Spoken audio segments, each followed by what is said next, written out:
মই জনাবলৈ পাই সুখী হৈছোঁ যে হৈবৰগাঁও ৰেলৱে ষ্টেচন অসমৰ প্ৰথমটো ৰেলৱে ষ্টেচন যোনটোৰ কাম পুনৰ নিৰ্মাণৰ কাৰ্য সম্পূৰ্ণ হৈছে। অমৃত ভাৰত ষ্টেচন স্কিমৰ অন্তৰ্গত অসমৰ মুঠ 50টা ষ্টেচন আৰু লগতে উত্তৰ পূবৰ মুঠ 60টা ষ্টেচনৰ পুনৰ নিৰ্মাণৰ কাৰ্য চলি আছে। বহুকেইটা ষ্টেচনৰ কাৰ্য এতিয়া সম্পূৰ্ণ হোৱা পথত আৰু হৈবৰগাঁও ষ্টেচন প্ৰথমটো ষ্টেচন যাৰ কাম সম্পূৰ্ণ হৈছে আৰু এই ষ্টেচন অহা 22 মে তাৰিখে মাননীয় প্ৰধানমন্ত্ৰী শ্ৰী নৰেন্দ্ৰ মোদী ডাঙৰীয়াই এই ষ্টেচনৰ উদ্বোধন কৰিব। ইয়াতে ভাৰতবৰ্ষৰ মুঠ 103টা ষ্টেচনৰ লগতে হৈবৰগাঁও ষ্টেচনৰো উদ্বোধন তেখেতৰ দ্বাৰা হ'ব। নিউ দিল্লীৰ পৰা হ'ব আৰু ডিজিটেলি হ'ব আৰু ডিজিটেলি ইয়াতে হৈবৰগাঁও ষ্টেচন লগতে ভাৰতবৰ্ষৰ বিভিন্ন ঠাইৰ মুঠ 103টা ষ্টেচনৰ উদ্বোধন হ'ব। আৰু এই ষ্টেচনটো আগতে যিদৰে আমি জানো এটা সৰু ষ্টেচন আছিলে আৰু এতিয়া সম্পূৰ্ণভাৱে এইটো মানে এটা ইম্প্ৰুভ কৰা হৈছে, এটা অমৃত ভাৰত ষ্টেচনলৈ পৰিণত কৰা হৈছে।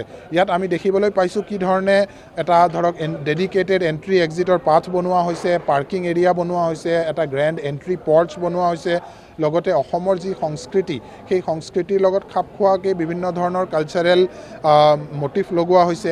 লগতে যাত্ৰীসকলৰ বাবে যি সা সুবিধাৰ প্ৰয়োজন, ৱেইটিং হল, বেবী ফিডিং ৰুম, এটা ডিলাক্স টয়লেট, লগতে দিব্যাংজনৰ কাৰণে ফেচিলিটিজ আৰু লগতে PRS ছিষ্টেম এনেকুৱা অন্যান্য সকলোবোৰ ফেচিলিটি ইয়াত দিয়া হৈছে যাতে যাত্ৰীসকলৰ বাবে এই ৰেল যি এটা ৰেলৱে ষ্টেচনলৈ অহা বা ৰেলেদি যাত্ৰা কৰা এটা সুগম এক্সপিৰিয়েঞ্চ হ'ব পাৰে।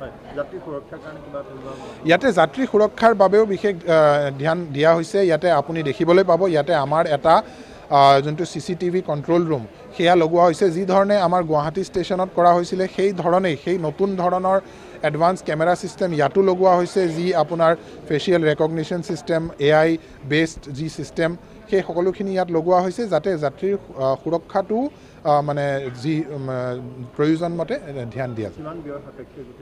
ইয়াৰ এই মুঠ গোটেই প্ৰজেক্টটো 15.85 কৰোৰ টোটেল ব্যয় এইটো কাৰ্য সম্পূৰ্ণ কৰা হৈছে।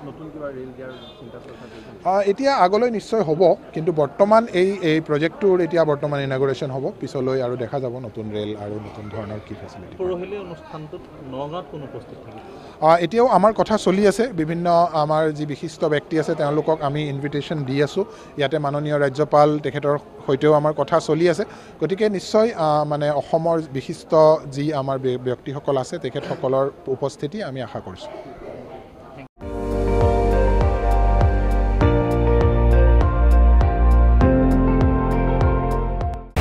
আপুনি চাই আছে ND24, সৰ্বশ্ৰেষ্ঠ নহয় সৰ্বোত্তমৰ দৌৰত।